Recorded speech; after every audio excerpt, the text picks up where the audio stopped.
Hello guys, welcome to my cooking channel. Jai Jagannath. आज मुझे आपण मार्केट पड़ी गुलाब शरबत प्रस्तुत करछि। याको आपण घरे प्रस्तुत कर परिबे बहुत कम समय मध्य। एथिरे मु कोनोसी फूड कलर यूज करी नै कि केमिकल यूज करी नै। आपण याको 2 रु 3 मास पर्यंत स्टोर कर रखि परिबे। जे कोनोसी शरबत रे याको आपण यूज कर परिबे। चलंतु आमे रेसिपीटी को आरंभ करबा। एही रेसिपी पई मु आज गुलाब फूल नैछि। गुलाब फूल मु एठी 10-20 टी गुलाब फूल नैछि। गुलाब फूल को भलो भाबरे आमे ता पाखुडा गुडे को छडे नबा।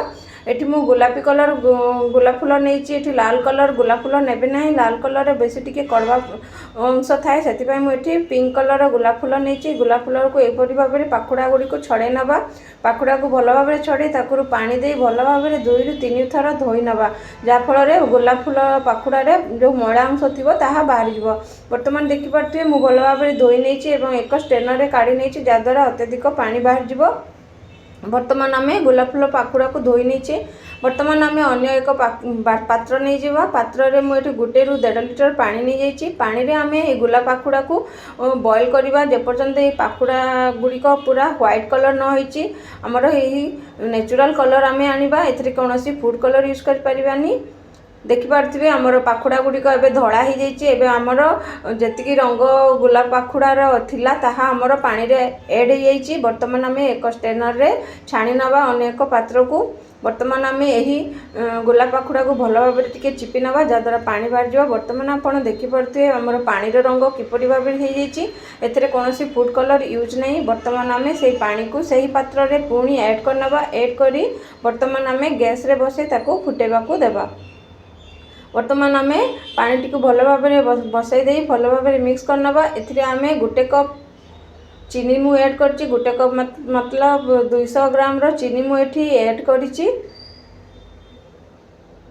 200 ग्राम चीनी ऐड करी मु ताकू भल भाव में फुटवा को देइछि।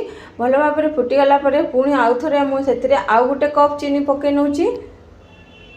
एहीपरि भाव में मु 3 थर एठी चीनी ऐड करूछि। चीनी को पके आम भल भाव में मिक्स करनवा। भल भाव में मिक्स करी फुटवा को देवा। पानी टी जमी अधा रु अधा हो आसो।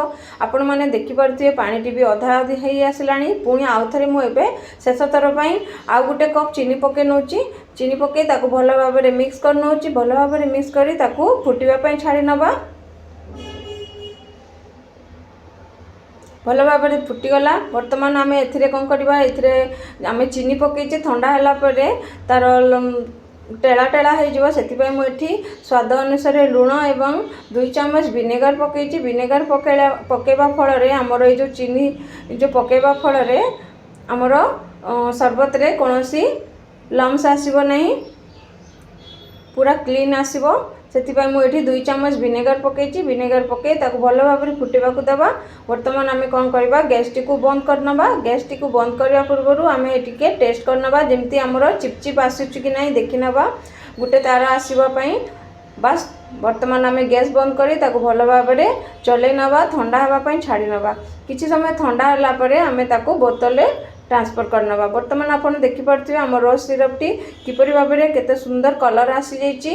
एथिरे कोनोसी माने फूड कलर मिसाइनी नेचुरल कलर। बर्तमान आमर ठंडा हो जाइछि। ठंडा होला परे मु एठी गुटे बोतल रे भरि नेछि। जे कोनोसी काच बोतल रे आपण भरि परिबे।